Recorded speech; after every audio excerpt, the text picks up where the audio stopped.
Hi, I'm James Thorne. Thanks very much for looking at our petition. Just to give you a bit of background about it, the Tories seem to have worked out that they've only got another 18 months in power, and therefore they've embarked on this scorched earth strategy by which they try and ensure that all of their people are in the headships of various public bodies, quangos, etc. And this has been in the news last week particularly, when Michael Gove, the Secretary of State for Education, decided not to reappoint the Labour supporting Head of OFSTED.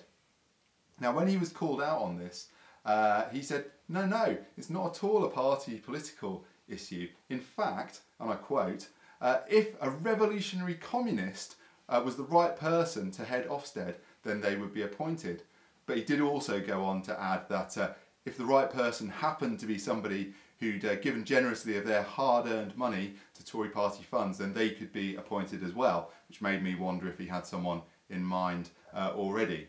Anyway, I have with me an actual revolutionary communist, an English teacher, an experienced education professional who took Michael Gove at his word, and he, Jason Travis, has written to Michael Gove applying to become the next head of Ofsted, and he's accompanied his application with a letter which you can read on the site, which outlines the programme of measures that he would take if appointed, and he said that he'll say a little bit to us about them now. So Jason, if you were head of Ofsted, what would you do?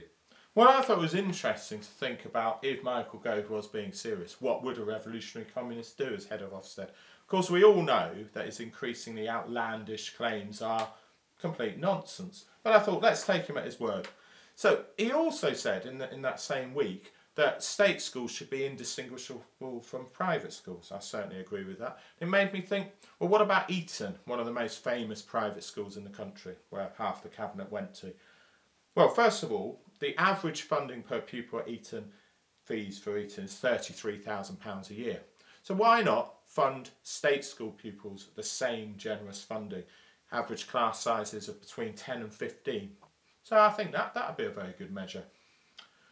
But most of all, these top private schools teach children that they've got a sense of entitlement, that the world is theirs, they can do what they like. Well, why not give that sense of entitlement to working class children as well? But rather than say you get your sense of power from lording it over others, it should be about believing in yourself, in your collective power to take action, not through oppressing others, but actually believing that this is our world and we can seize our world, we can seize the initiative. We are valuable people. Well, that sounds eminently reasonable. One thing that Ofsted is charged with is the maintenance of standards in schools. How would you do that? Well, I think the whole narrative around standards is used as a stick to beat, schools, beat working class communities, beat teachers, because basically at the moment the Conservatives insist on standards, testing all the time, and actually most of our working class children have failed by the education system. So how could we really improve the quality of education? Well, it wouldn't just be about resources, it would be about discovering our power in collective action. So instead of having an imaginary scenario where you might write a letter about what would you do to argue for your youth club to be maintained, let's actually discover that in our working class community, school students can mobilise along education workers, along other people in the community, to really have a campaign to save our schools, to fight against privatisation. Sort of learning through actually doing. Well, yeah. So instead of an empty slogan, learning through doing, actually let's take the power for ourselves. So basically, that way, children, working class children, would realise that they have got the power. The people born to rule will quite quickly lose their grip on power when people come together and realise actually through collective action we are all more powerful.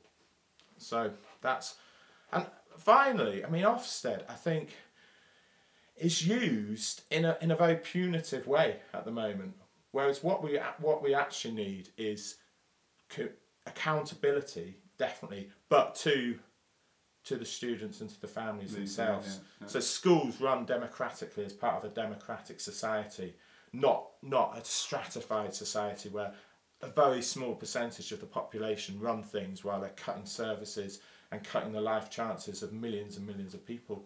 So I don't really expect Michael Gove to appoint me as the new head of Ofsted, but if we have a mass movement to really transform things, then we won't worry about what Michael Gove's doing.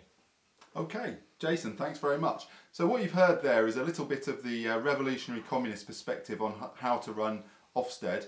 If you're at all interested in what you've heard, please sign the petition. Even more importantly, please share it with your friends.